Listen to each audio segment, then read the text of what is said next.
You know what the number one mistake gardeners make every single summer? And I'm not talking about overwatering. I'm not talking about forgetting to fertilize. I'm talking about something that happens right around this exact time of year, in the heat of July, when most people look at their garden, wipe the sweat off their forehead, and say, "All right, that's it for planting season. I'll catch it again next spring."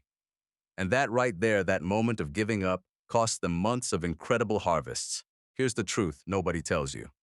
July is not the end of your garden season. In fact, for 10 incredibly powerful vegetables, July is the only time you should be planting them if you want the absolute best results. Not April, not May, not June, July, right now.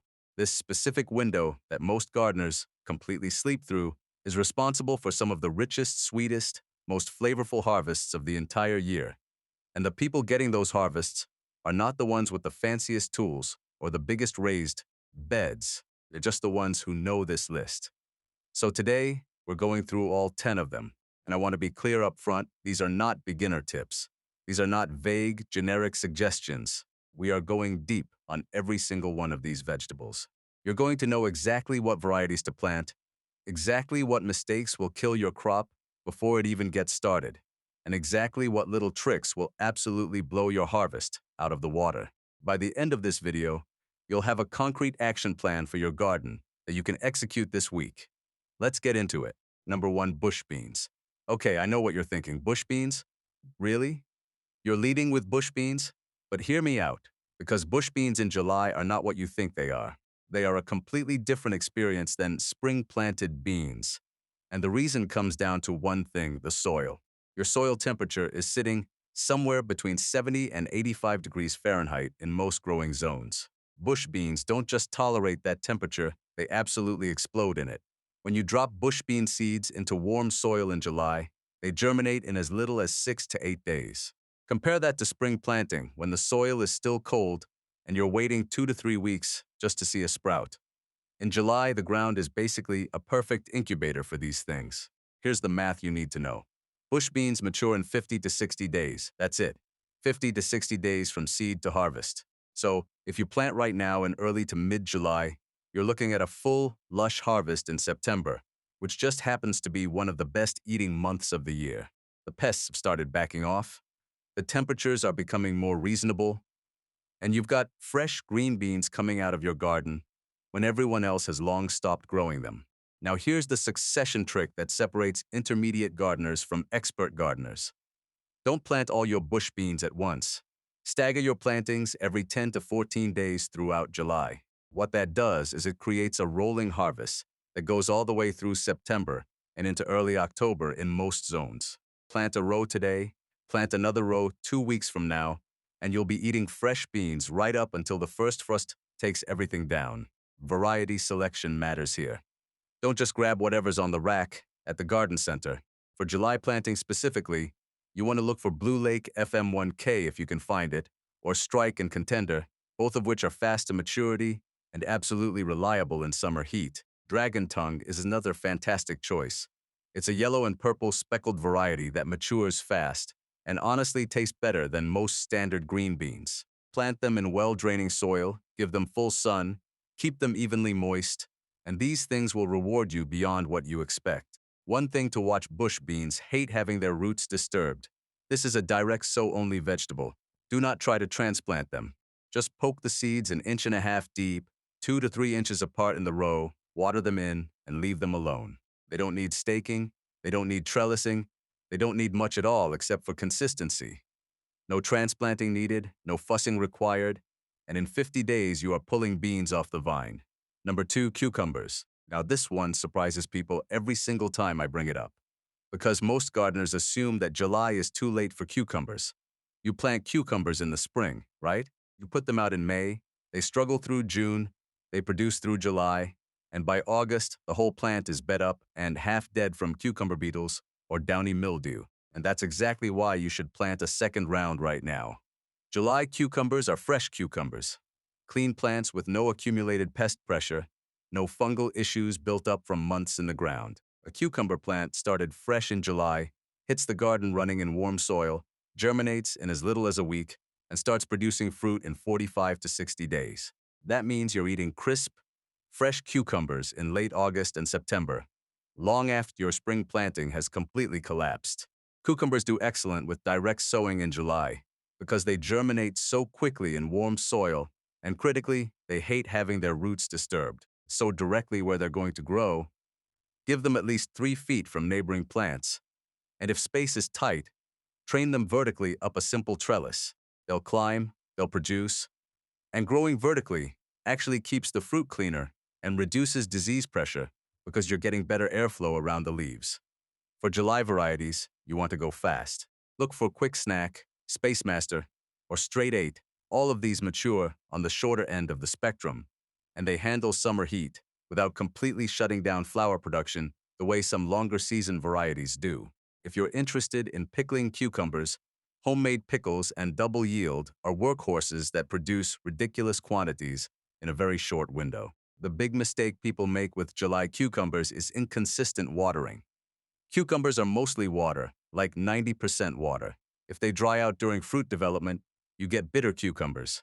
If the soil goes through wet, dry cycles repeatedly, you end up with cracked fruit or blossom drop. Give them a solid inch to an inch and a half of water per week. Keep the soil evenly moist, especially once flowers start appearing, and you will be absolutely drowning in cucumbers when everyone else's summer vines have called it quits. Number 3, zucchini and summer squash. This is another one that is massively underutilized as a July planting because people assume that squash is strictly a spring thing. Here's why July zucchini is actually superior to spring zucchini in many cases: squash vine borers.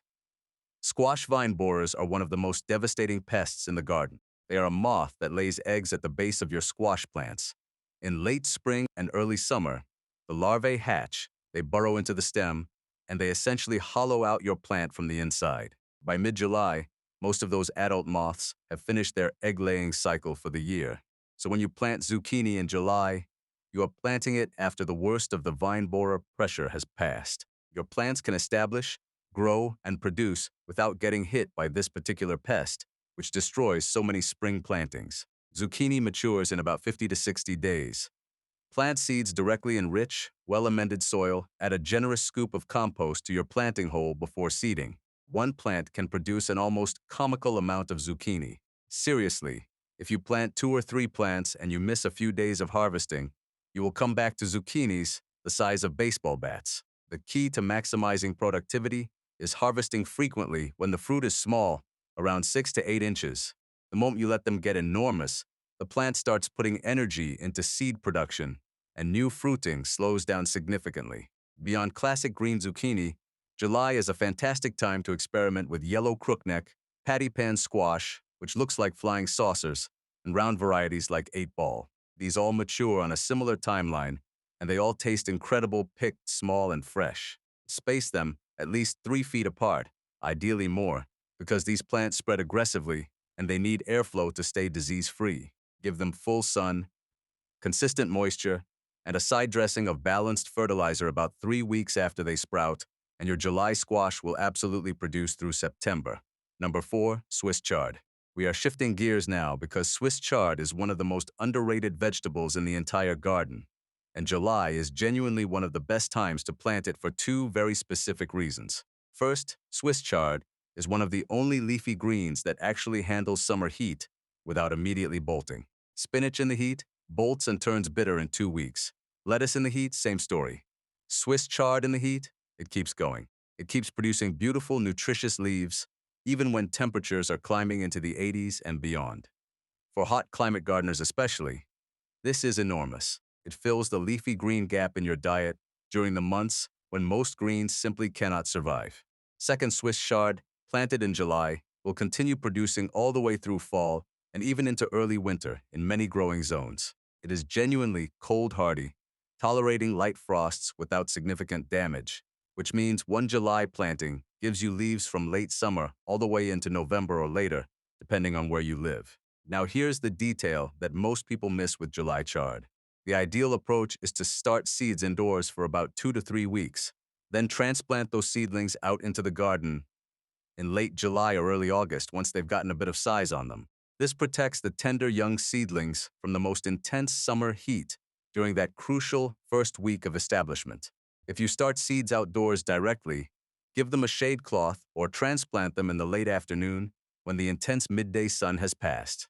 For varieties, the Celebration series gives you that incredible rainbow of colored stems, bright red, yellow, orange, pink, white, and they perform beautifully in summer conditions. Fort Hook Giant is an old-school heirloom variety that produces massive dark green leaves and is absolutely bulletproof in heat.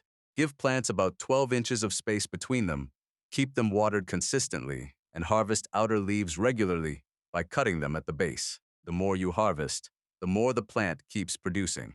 It is one of the most generous cut-and-come-again vegetables you can grow. Number 5. Carrots. Here's a fact about carrots that most gardeners never learn until it's too late. Carrots grown for fall harvest are dramatically sweeter than carrots grown for spring harvest. When carrots mature in cool fall weather, the plant converts starches into sugars as a natural response to dropping temperatures. This is called cold sweetening, and it means that a carrot pulled from the ground in October, after a few cool nights, is going to taste completely different from a carrot pulled in June. It's sweeter, it's more complex in flavor, and the texture is often better too. The entire character of the vegetable changes. But to get a fall carrot harvest, you have to plant in July. July is actually the last practical window for direct sowing carrots for an autumn crop in most parts of the country. If you wait until August, the roots won't have enough time to fully develop before cold weather settles in. The window is now.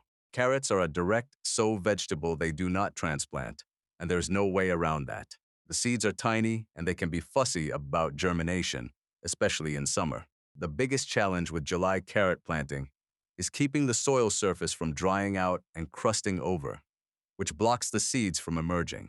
There are a few tricks to handle this. One approach is to lay a thin board or a piece of burlap over the seeded area for the first week or so to hold moisture in, then check daily and remove it as soon as you see the first sprouts emerging. Another approach is to plant radish seeds alongside your carrot seeds. Radishes germinate very quickly and pop up first, which actually breaks up any soil crusting and makes it easier for the slower carrot seedlings to emerge. For July planting, you want varieties on the shorter end of the maturity spectrum. Nantes-type carrots are excellent Napoli, and Bolero are two specifically great choices. Littlefinger is a baby carrot variety that matures fast and is perfect for container growing if your garden space is limited. Kyoto Red is an exceptional red-purple carrot variety that is genuinely stunning both visually and in terms of flavor. It develops that sweet fall flavor beautifully. Sow seeds thinly, in rows about 12 to 18 inches apart. Cover with barely a quarter inch of fine soil. Keep that soil surface consistently moist, and in about 65 to 75 days, you will be pulling the sweetest carrots you've ever tasted. Number 6. Kale. If you want to understand why kale planted in July is special, you need to understand what frost does to kale. Frost converts the starches in kale leaves into sugars. A kale plant that has been through a few light frosts in October and November is extraordinarily sweet, tender, and rich. It's a completely different vegetable from the kale you might buy at the grocery store in August, which can be tough and bitter. Fall-harvested, frost-kissed kale is genuinely one of the great joys of the autumn garden, and July planting is how you get there. Kale is one of the most versatile July plantings you can do because you can either direct sow it or start it indoors and transplant. For July specifically, starting seeds indoors in a cool, shaded spot or under lights and transplanting out in 3 to 4 weeks gives you a significant advantage. The seedlings bypass the hardest heat of summer and go in the ground when conditions have started to moderate just slightly. Kale is also an extremely nutritious crop, one of the most nutrient-dense vegetables you can grow in a home garden. You're getting vitamins A, C, K, and significant amounts of calcium and iron from a plant that almost grows itself. Once established, kale is genuinely low maintenance. It shrugs off pests that would devastate other brassicas. It handles temperature swings well, and it will keep producing leaves for months. Variety selection for July planting. Lacinato kale, also called dinosaur kale or Cavolo Nero, is exceptional. It's deeply crinkled, dark green, absolutely gorgeous in the garden, and has a rich, slightly sweeter flavor than standard curly kale. Red Russian kale is another standout tender, almost lacy leaves with a mild, sweet flavor that gets even better with cold. For people who want volume and productivity, Winterbore is the classic curly kale that will give you enormous yields through fall and into winter, surviving temperatures that would kill most other garden crops. plant kale 18 inches apart, feed it with a nitrogen-rich fertilizer to push those lush, green leaves, and harvest the outer leaves regularly to keep new growth coming from the center. Number 7, Brussels sprouts. This right here is the most critical timing-dependent crop on this entire list. Brussels sprouts require a specific sequence that almost every beginner gardener gets completely backwards, and the result is always the same: no sprouts. Here's the thing about Brussels sprouts. They need to spend the bulk of their growing time in the heat of summer, establishing big, strong plants with thick stems. Then, as the weather cools in September and October, that's when the sprouts begin to form. After the first light frost hits them in November, that's when they taste incredible. The frost turns on a biological switch inside the sprout that converts starches to sugars, and the result is a sweet, nutty, rich flavor that has absolutely nothing to do with the sulfurous, bitter Brussels sprouts you may have been traumatized by at the dinner table as a child. But here's the problem. Brussels sprouts take between 80 and 100 days from transplanting to harvest, which means that if you want that perfect October and November harvest window, you absolutely need to be getting plants in the ground right now in July. Every week you wait pushes your harvest window deeper into winter, into frost territory, into conditions where your plants may not survive long enough to give you what they're capable of. The ideal approach is to start seeds indoors 4 to 6 week seeps before you plan to transplant. But since we're already in July, your best bet right now is to either start seeds immediately indoors, where they'll germinate fast in the summer, or look for transplants at your local nursery. Many garden centers carry Brussels sprouts starts specifically for fall planting in July. Grab them if you see them. Get them in the ground. Plant them 16 to 24 inches apart in rows. These are big plants that need significant space. They are heavy feeders, so work compost deeply into your planting hole and plan to side dress with a nitrogen-heavy fertilizer every 3 to 4 weeks during the growing season. Mulch around the base to keep roots cool and moisture consistent, because inconsistent moisture is one of the primary causes of poor sprout development. About 4 weeks before your expected first frost, remove the top bud. Just pinch off the growing tip of the plant. This is called topping, and what it does is redirect the plant's energy away from continued upward growth and into the sprouts that are already forming along the stem. Without this step, you'll get small, loosely packed sprouts. With this step, you get tight, dense, fully developed sprouts that are genuinely stunning. For varieties, Jade Cross is a fantastic shorter season option at around 80 days, which is perfect for July plantings in northern zones. Is another great choice, reliable, heat-tolerant during establishment, and produces gorgeous sprouts that hold well through cold weather. If you want something truly special, Red Rubine is an heirloom variety with beautiful deep purple-red sprouts that are stunning on the plate and rich in flavor. Start them now. Every single day you delay on Brussels sprouts is a day of potential harvest you're giving up. Number 8, sweet potatoes. Now here's the one that surprises everyone. You would think that with sweet potatoes requiring 90 to 120 days to maturity, July would be far too late to plant them. But research done by experienced sweet potato growers shows something counterintuitive and absolutely fascinating. Slips planted in late June and early July actually outperform slips planted in May in many cases. Dramatically, the reason is heat. Sweet potatoes are a tropical plant. They evolved to grow in heat. When you plant a slip in cold spring soil, even if that soil technically meets the minimum temperature requirement, the plant struggles. It puts out lots of foliage and relatively few roots. But when you drop a slip into soil that's been baking in the summer sun for months and has reached optimal temperatures in the mid-70s and above, that plant hits the ground running. The slips establish fast, the vines spread vigorously, and the roots swell quickly. Sweet potatoes are grown from slips. These are rooted shoots taken from a mature sweet potato tuber. You cannot direct sow them from seed the way you do other crops. You need either to purchase slips from a nursery or online supplier, or to start your own from a store-bought sweet potato. Look for Beauregard, which is the most reliable all-around variety with classic orange flesh and excellent yield. Georgia Jet is another standout, especially for northern growers, because it matures on the shorter end of the spectrum, around 90 days, and produces excellent yields even in shorter growing seasons. If you want something different, Korean Purple is a purple-skinned variety with striking white flesh that is genuinely beautiful. and has a different, slightly nuttier flavor profile. Plant slips 12 to 18 inches apart in loose, well-draining soil. Mound or ridge the soil if possible. Sweet potatoes develop underground, and they need loose soil to expand into. One key tip that dramatically increases yields: lay black plastic mulch over your planting bed before you put the slips in.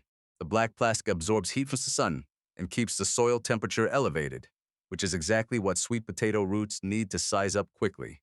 It also suppresses weeds, which is a bonus because sweet potato vines can be aggressive, but they don't always outcompete weeds when the plants are young. Stop watering completely 2 to 3 weeks before you plant to harvest. Excess moisture late in the season causes roots to crack and split and rot in storage. Harvest before the first frost. Dig carefully with a fork well outside. Where you think the roots are sweet potato tubers, spread further than you expect. And cure fresh harvested sweet potatoes in a warm, humid environment for about a week before moving them to cool storage. That curing process is what locks in the sweetness and dramatically improves the flavor. Number 9, okra. I'm going to say something, and I need you to really hear it. Okra might be the single most underestimated vegetable in the American home garden. Most people in the North have never seriously tried growing it. Most people in the South are growing it, but not pushing it to its full potential. And here's the thing: in July, when the heat is absolutely brutal and every other crop in your garden is struggling or shutting down, okra is in its element. It is genuinely thriving. It is producing almost faster than you can harvest it. Okra is a warm season annual that loves heat. Not just tolerates heat, loves it. It originated in Africa, and it is fundamentally designed for scorching summer temperatures. Where most vegetables slow down their flower production and fruit set, when temperatures push into the 90s, okra accelerates. It is one of the very few vegetables that actually performs better the hotter it gets, within reason. July is one of the last windows for planting okra in most northern growing zones, and in southern zones you can still get excellent production from July plantings.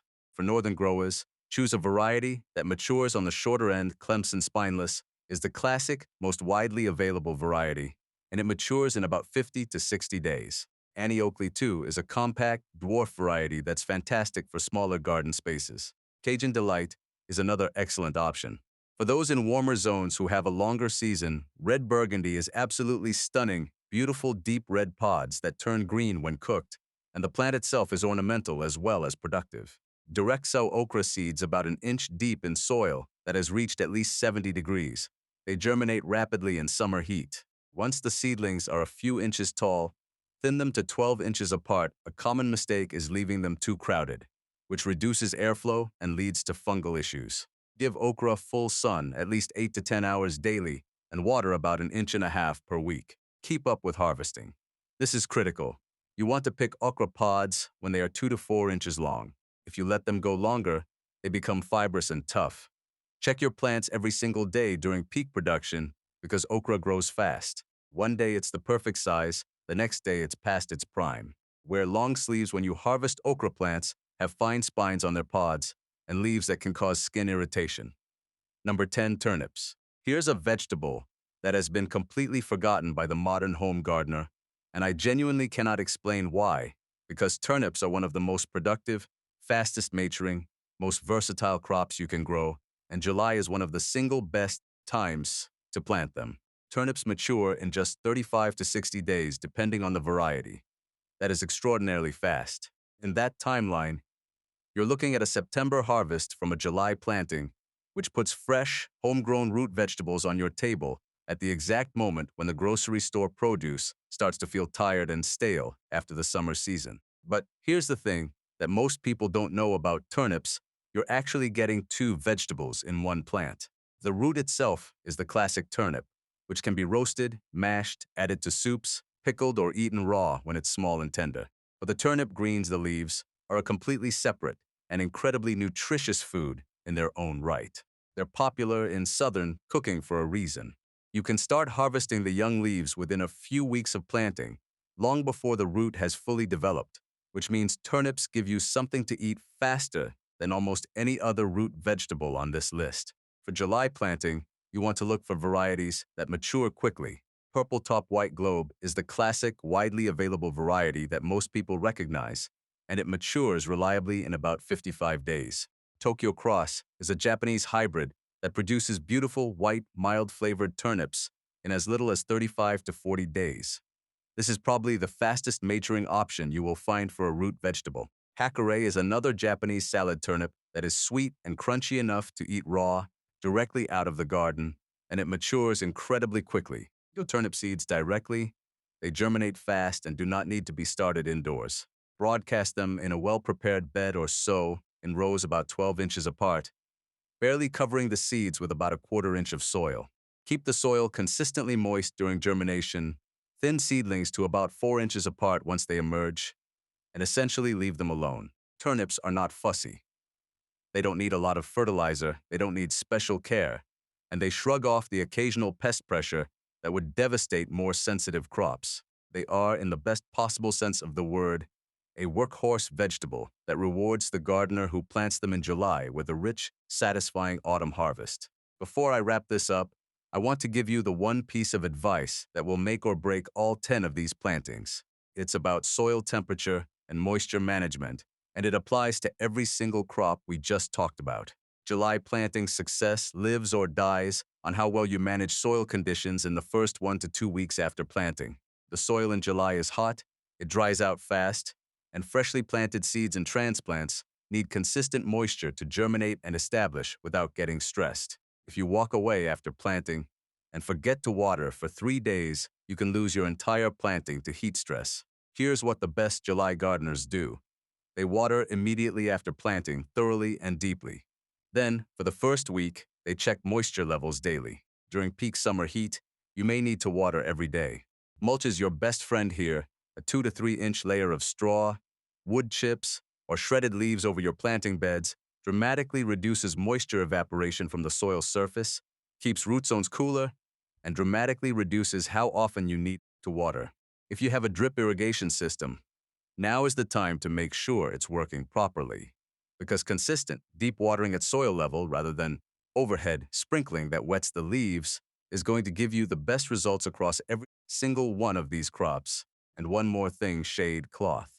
A lightweight row cover or shade cloth placed over newly seeded beds or fresh transplants during the most intense afternoon heat reduces stress significantly and dramatically improves germination rates for July plantings. Remove it once plants are established, but during that first critical week, that simple shade can be the difference between a successful planting and a failed one.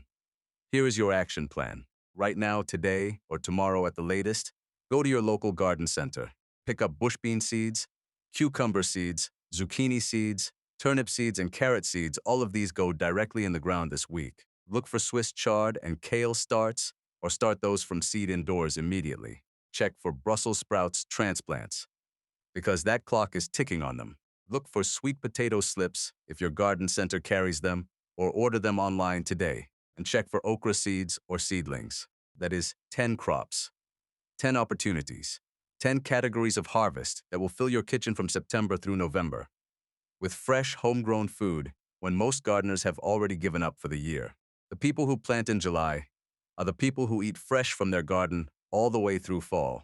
And now you know exactly how to be one of those people. Plant this week. Don't wait. The window is open right now, and it will not stay open much longer.